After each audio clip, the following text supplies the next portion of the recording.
गरीब छात्र ने 71 वर्षीय करोड़पति महिला से शादी की, लेकिन 7 दिन बाद वह हैरान रह गया कि उसने क्या किया। ऐसी ही भावनात्मक कहानियां देखने के लिए हमारे चैनल को सब्सक्राइब करें और वीडियो को लाइक करना ना भूलें, ताकि आप आगे भी देख सकें। अरुण मेहता के कंधों पर जिंदगी का बोझ दिनों दिन बढ़ता जा रहा था। जब से उसके पिता राजेश मेहता इस दुनिया से चले गए थे, जिम्मेदारियों का भार उस पर अकेले आ गिरा था। माँ सरस्वती एक लाइलाज बीमारी से जूझ रही थीं। उनका इलाज न सिर्फ उनकी ऊर्जा बल्कि परिवार की सारी बचत भी चूस रहा था। छोटी बहन अनिका अभी स्कूल में थी और उसकी पढ़ाई का खर्च उठाना एक अलग संघर्ष था। अरुण के लिए वह उसकी दुनिया थी। वही वजह थी जिसने उसे अब तक टूटने नहीं दिया था। उसकी उम्र महज 23 साल थी, लेकिन उस पर जिंदगी की मार ऐसे पड़ी थी जैसे वह बरसों से इन कठिनाइयों को झेल रहा हो। कर्ज की मोटी रकम सिर पर तलवार की तरह लटकी थी, जो किसी भी दिन उसे और उसकी माँ बहन को सड़क पर ला सकती थी। उस दिन उसकी थकान अपने चरम पर थी। पढ़ाई, नौकरी, घर की परेशानियां, सब कुछ उसे भीतर से खोखला कर रहे थे। उसकी आंखों के नीचे गहरे काले घेरे थे। चाल में थकावट थी और दिमाग लगातार खर्चों और पैसों के जोड़ तोड़ में उलझा हुआ था। वह एक पुराने कैफे के बाहर खड़ा था, जहां सस्ती चाय मिलती थी, जो उसकी जेब पर ज्यादा भारी नहीं पड़ती। उसने जेब से सिक्के निकालकर गिने ही थे कि किसी की मौजूदगी का एहसास हुआ। कोई उसे देख रहा था। उसने नजर उठाई तो एक प्रभावशाली महिला उसके ठीक सामने खड़ी थी। उनकी चाल में अजीब सा आत्मविश्वास था। उनकी आंखें किसी बाज जैसी तेज थीं। वह राजेश्वरी कपूर थीं। नाम जितना बड़ा था, व्यक्तित्व उतना ही ठोस। बिजनेस की दुनिया में उनकी पहचान एक ताकतवर शख्सियत की थी। ऐसी महिला जिसने पुरुषों के दबदबे वाले उद्योग में अपनी अलग जगह बनाई थी। आज वही औरत अरुण के सामने खड़ी थी। उनके चेहरे पर कोई स्पष्ट भाव नहीं था, लेकिन उनकी आंखों में कुछ ऐसा था जिससे अरुण असहज हो गया। यह औरत कौन थी और उसे क्यों मिलने आई थी? अरुण मेहता। उनकी आवाज स्थिर थी, अधिकारपूर्ण, जैसे वह सवाल नहीं पूछ रही थीं, बल्कि एक सच को दोहरा रही थीं। अरुण ने झिझकते हुए सिर हिलाया। हाँ, मैं ही हूं। राजेश्वरी की निगाहें अब भी उसी पर टिकी थीं, जैसे उसे भीतर तक पड़ रही हों। अरुण को उनकी नजरों से अजीब सा दबाव महसूस हुआ। मैं जानती हूं तुम कौन हो। तुम्हारी जिंदगी के बारे में सब कुछ। तुम्हारी माँ की बीमारी, तुम्हारी बहन की पढ़ाई की चिंताएं, तुम्हारे सिर पर बढ़ता कर्ज। और यह भी जानती हूं कि जितनी मेहनत कर रहे हो, उससे यह सब हल नहीं होने वाला। अरुण का दिल जोर से धड़कने लगा। ये औरत उसके बारे में इतना कुछ कैसे जानती थी? आप कौन हैं और मुझसे क्या चाहती हैं? उसने सतर्कता से पूछा। राजेश्वरी ने हल्की सी मुस्कान दी, लेकिन उसमें कोई गर्माहट नहीं थी। शायद अरुण को लगा उसने कुछ गलत सुना है। उसकी आवाज अनायास ही ऊंची हो गई। क्या? मैं चाहती हूं कि तुम मुझसे शादी करो। राजेश्वरी ने उसी आत्मविश्वास भरी आवाज में दोहराया। अरुण ने ना चाहते हुए भी हल्की हंसी छोड़ दी, जो ज्यादा नर्वसनेस का संकेत थी। यह कोई मजाक है? उसने अविश्वास से पूछा। नहीं, ये एक व्यापारिक प्रस्ताव है। राजेश्वरी ने सपाट स्वर में कहा। अगर तुम मुझसे शादी करते हो, तो बदले में तुम्हें वह सब मिलेगा जो तुम्हें चाहिए। मैं तुम्हारी माँ का इलाज करवाऊंगी, तुम्हारी बहन की पढ़ाई का पूरा खर्च उठाऊंगी और तुम्हारे कर्ज चुकता कर दूंगी। तुम्हारी जिंदगी पहले से कहीं ज्यादा आसान हो जाएगी। अरुण की उंगलियां मुट्ठी में कस गईं। और इसके बदले में मुझे क्या करना होगा? उसकी आवाज में अब तीखी सतर्कता थी। सिर्फ मेरे पति बनना होगा। राजेश्वरी ने पूरी शांति से कहा। हमारी शादी कागजों में होगी, लेकिन जिंदगी की कुछ शर्तें होंगी। तुम अपनी जिंदगी अपनी शर्तों पर जी सकते हो, तुम्हारी स्वतंत्रता बनी रहेगी। अरुण ने गहरी सांस ली। यह सपना था या एक ऐसा सौदा जो उसे बचाने के नाम पर उसकी आत्मा को गिरवी रख देगा? अरुण मेहता ने कभी नहीं सोचा था कि उसकी जिंदगी इतनी जल्दी और इतने नाटकीय ढंग से बदल जाएगी। कुछ ही दिनों पहले तक वह एक साधारण संघर्षरत युवक था। अरुण मेहता, जो अपनी माँ और बहन के लिए दिन रात मेहनत कर रहा था, अब कानूनी तौर पर राजेश्वरी कपूर का पति था। एक ऐसी महिला जो उसके लिए अब भी किसी रहस्य से कम नहीं थी। उनकी शादी जितनी औपचारिक थी, उतनी ही ठंडी भी। कोई धूम धड़ाका नहीं, कोई परंपरागत रीति रिवाज नहीं। बस एक हस्ताक्षर, कुछ कानूनी दस्तावेज और कुछ गवाह। जब वह पहली बार राजेश्वरी की हवेली में कदम रख रहा था तो एक अजीब सा एहसास उसके दिल में घर कर गया था। यह हवेली किसी राजा महाराजा के महल से कम नहीं थी। ऊंची छतें, कीमती फर्नीचर, संगमरमर के फर्श और दीवारों पर टंगी महंगी पेंटिंग्स, हर चीज इस बात की गवाही दे रही थी कि यहाँ रहने वाली महिला अत्यधिक अमीर थी। लेकिन जितना यह महलनुमा घर आकर्षक था, उतना ही ठंडा और बेजान भी। पहले ही दिन अरुण को महसूस होने लगा कि इस हवेली में कुछ तो अजीब है।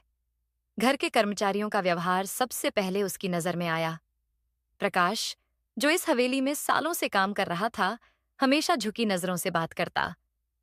जब भी अरुण उससे कोई सवाल पूछता, वह हिचकिचाकर संक्षिप्त उत्तर देता, जैसे कुछ छुपा रहा हो। दीपा, जो यहाँ की मुखिया सेविका थी, हमेशा सतर्क रहती।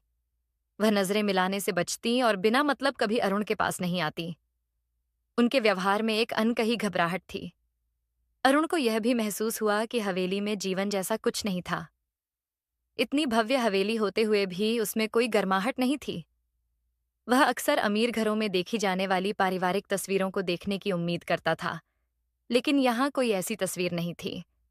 दीवारों पर बस महंगी कलाकृतियां थीं, जिन्हें देखकर कोई भी समझ सकता था कि इन्हें केवल सजावट के लिए खरीदा गया था, न कि किसी भावनात्मक लगाव से। हर रात हवेली का वातावरण और भी रहस्यमय हो जाता। रात के अंधेरे में हवेली के लंबे भव्य गलियारों में चलते हुए अरुण को कभी-कभी ऐसा महसूस होता कि कोई उसे देख रहा है। लेकिन जब भी वह मुड़कर देखता, वहां बस सन्नाटा होता। जैसे जैसे दिन बीतते गए, अरुण ने एक अजीब बात नोटिस की। हवेली के दूसरे माले पर एक दरवाजा था, जो हमेशा बंद रहता था। ये कोई साधारण दरवाजा नहीं था। इस पर एक भारी मजबूत ताला लगा था। सबसे अजीब बात यह थी कि उसके ठीक सामने एक सीसीटीवी कैमरा लगाया गया था, जो हर वक्त उस दरवाजे की निगरानी करता था। ऐसा लगता था जैसे हवेली में कुछ ऐसा था जिसे दुनिया से छुपाकर रखा गया था। राजेश्वरी के साथ उसका रिश्ता एकदम सतही था। वह अपने काम में व्यस्त रहती, और जब भी दोनों आमने सामने होते, उनकी बातचीत सिर्फ औपचारिक होती। वे दोनों एक ही टेबल पर डिनर करते, लेकिन उनके बीच शायद ही कोई निजी बातचीत होती। राजेश्वरी ने कभी अरुण की माँ या बहन के बारे में कुछ नहीं पूछा। ऐसा लगता था जैसे वह केवल अपनी शर्तों पर ही बातचीत करती थी। एक रात जब अरुण अपने कमरे की ओर जा रहा था, उसने देखा कि हवेली के एक हिस्से में हल्की रोशनी थी। वह रुका और गौर से देखा। यह रोशनी राजेश्वरी के निजी दफ्तर से आ रही थी। यह कमरा हवेली के सबसे अंदरूनी हिस्से में था, जहां अक्सर वह अकेली ही जाती थी। उत्सुकता से भरा हुआ अरुण दबे पांव दरवाजे के पास गया और कान लगाकर सुना। अंदर से राजेश्वरी की आवाज आ रही थी। वह किसी से फोन पर बात कर रही थी। वह अभी तक नहीं जानता, लेकिन बहुत जल्द जान जाएगा। अरुण का शरीर सुन्न पड़ गया। वह कौन सी बात थी जो उसे नहीं पता थी? और क्यों राजेश्वरी यह सुनिश्चित कर रही थी कि उसे यह बात अभी तक मालूम ना हो? वह वहीं खड़ा रहा, सांसें धीमी कर लीं, दिल की धड़कनें तेज हो गईं। उसके मन में हजारों सवाल घूमने लगे। क्या यह शादी महज एक समझौता नहीं था, जैसा उसने सोचा था? या फिर इसके पीछे कोई बड़ा राज छुपा था? उसने धीरे धीरे पीछे हटते हुए सोचा कि अब वह इस हवेली के रहस्य को जानने के लिए तैयार था। लेकिन क्या वह सच का सामना करने के लिए भी तैयार था? अरुण का संदेह अब जुनून में बदल चुका था। हवेली के रहस्यों ने उसे पूरी तरह जकड़ लिया था। वह जानता था कि राजेश्वरी कुछ छुपा रही थी, कुछ ऐसा जो उसके जीवन से जुड़ा था, कुछ ऐसा जो उसके पिता के अतीत से संबंधित था। उसकी बेचैनी हर दिन बढ़ती जा रही थी, और अब वह किसी भी कीमत पर सच्चाई जानना चाहता था। उस रात जब हवेली में हर कोई सो चुका था, अरुण चुपचाप अपने कमरे से बाहर निकला। पूरे घर में अजीब सी शांति फैली हुई थी। वह धीरे धीरे चलता हुआ राजेश्वरी के दफ्तर की ओर बढ़ा। इस कमरे के बारे में उसे हमेशा अजीब अनुभूति होती थी। यह घर का सबसे गुप्त स्थान था, जहां राजेश्वरी अकेले में घंटों बिताती थी। लेकिन आज जब वह वहां पहुंचा तो दरवाजा खुला हुआ था। यह पहली बार था जब उसने इसे बिना ताले के देखा। उसका दिल तेजी से धड़कने लगा। ये मौका था, शायद यही उसकी एकमात्र संभावना थी सच को जानने की। अरुण ने दरवाजे को हल्के से धकेला और भीतर घुस गया। कमरे में हल्का अंधेरा था, लेकिन लैंप की मध्यम रोशनी में वह हर चीज को साफ देख सकता था। कमरे में महंगी लकड़ी की अलमारियां थीं, जिनमें सजीव इतिहास बंद था। दीवार पर एक तिजोरी थी, लेकिन उसका ध्यान सबसे पहले राजेश्वरी की टेबल की ओर गया। उसने सावधानी से एक एक दराज खोलनी शुरू की। कागज, फाइलें, कुछ आधे अधूरे नोट्स, सब कुछ व्यवस्थित था, लेकिन उनमें से कोई भी उसके सवालों का जवाब नहीं देता था। तभी एक कोने में उसे एक मोटा लिफाफा दिखाई दिया। यह पुराना था, उसके किनारे पीले पड़ चुके थे। उसने लिफाफा खोला और उसमें रखे कागजों को देखा। उसके हाथ कांप गए। पहली चीज जो उसने देखी वह एक पुरानी तस्वीर थी। उसके पिता, राजेश मेहता, किसी अन्य व्यक्ति के साथ खड़े थे। तस्वीर में उसके पिता मुस्कुरा रहे थे और उनके बगल में जो व्यक्ति था, वह था विक्रम कपूर, राजेश्वरी कपूर का दिवंगत पति। अरुण को एक झटका सा लगा। उसने जल्दी जल्दी बाकी कागजों को पढ़ना शुरू किया। उनमें कुछ पत्र थे जो विक्रम कपूर ने खुद लिखे थे।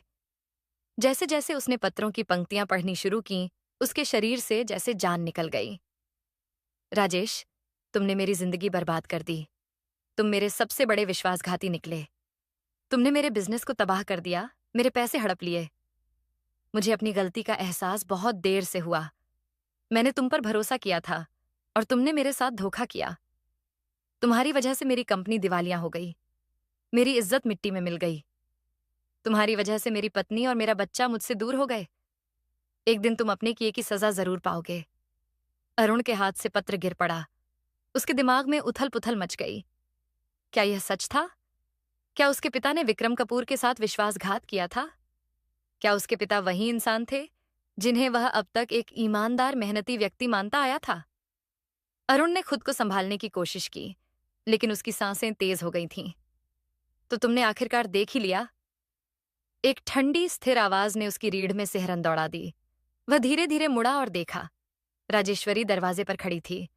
उसकी आंखों में कोई आश्चर्य नहीं था, बल्कि एक अजीब सा संतोष था, जैसे वह जानती थी कि यह दिन आएगा। अरुण ने पत्र को कसकर पकड़ लिया। उसका गला सूख गया था, लेकिन उसने खुद को संयमित किया। तो यह सब झूठ था? उसकी आवाज गहरी थी, क्रोध और अविश्वास से भरी हुई। यह शादी, ये सब कुछ, ये कोई सौदा नहीं था, यह बदला था। राजेश्वरी हल्के से मुस्कुराई, लेकिन उसमें कोई कोमलता नहीं थी। तुम समझदार हो अरुण। मुझे लग रहा था कि तुम्हें यह सब जानने में और समय लगेगा। अरुण का शरीर गुस्से से कांप उठा। तुमने मुझे इस्तेमाल किया, मेरी मजबूरी का फायदा उठाया, सिर्फ इसलिए कि तुम मेरे पिता से बदला लेना चाहती थी। राजेश्वरी ने एक लंबी सांस ली। उसकी आंखों में वर्षों पुराना दर्द झलक उठा। तुम्हारे पिता ने मेरी जिंदगी बर्बाद कर दी थी अरुण। विक्रम सिर्फ मेरे पति नहीं थे, वह मेरे जीवन का आधार थे। उन्होंने अपने खून पसीने से सब कुछ बनाया था, और तुम्हारे पिता ने वह सब छीन लिया। उन्होंने हमारे परिवार को तबाह कर दिया। विक्रम ने अपनी जान ले ली अरुण, आत्महत्या कर ली थी। यह सुनकर अरुण के पैरों तले जमीन खिसक गई। क्या? उसकी आवाज धीमी पड़ गई, जैसे वह यकीन नहीं कर पा रहा हो। हाँ, उन्होंने अपनी जान ले ली, क्योंकि तुम्हारे पिता ने उनकी जिंदगी से सब कुछ छीन लिया था। उनका सम्मान, उनका परिवार, उनका आत्मसम्मान। और अब, अरुण मेहता, मुझे मेरा न्याय मिल गया है। अरुण के अंदर गुस्से, दर्द और असमंजस का तूफान उमड़ पड़ा। लेकिन यह सब इतने सालों बाद क्यों उसकी आवाज लड़खड़ा रही थी? राजेश्वरी की आंखों में एक ठंडा तेज था, क्योंकि नफरत कभी खत्म नहीं होती।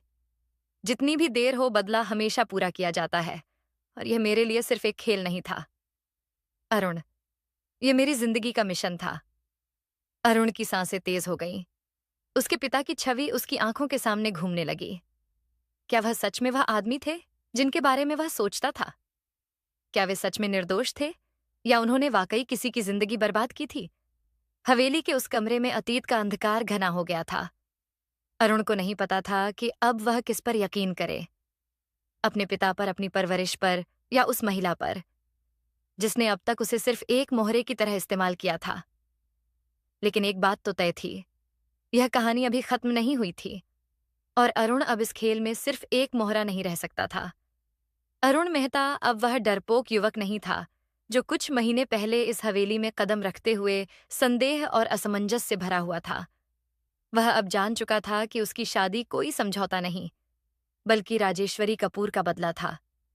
लेकिन वह इस खेल में सिर्फ एक मोहरा बनकर नहीं रह सकता था। वह उस जाल से निकलना चाहता था जिसमें उसे फंसाया गया था।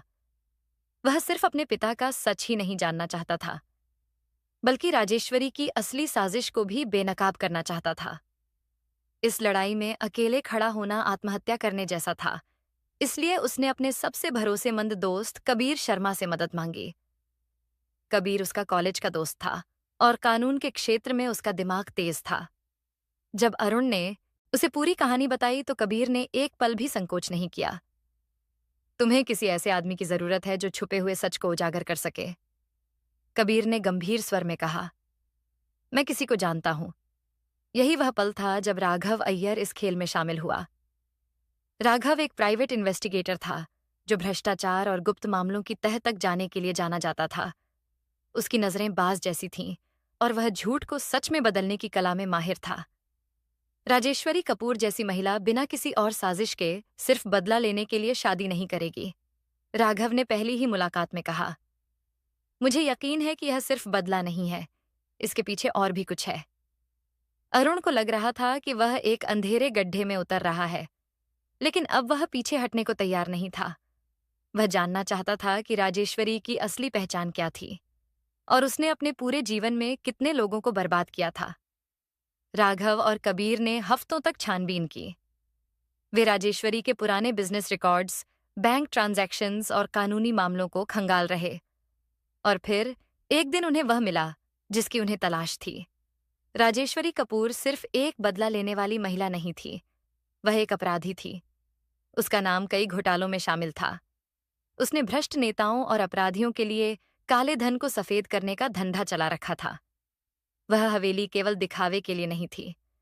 यह एक केंद्र थी जहां अवैध लेन देन होते थे, जहां काले पैसे को सफेद किया जाता था।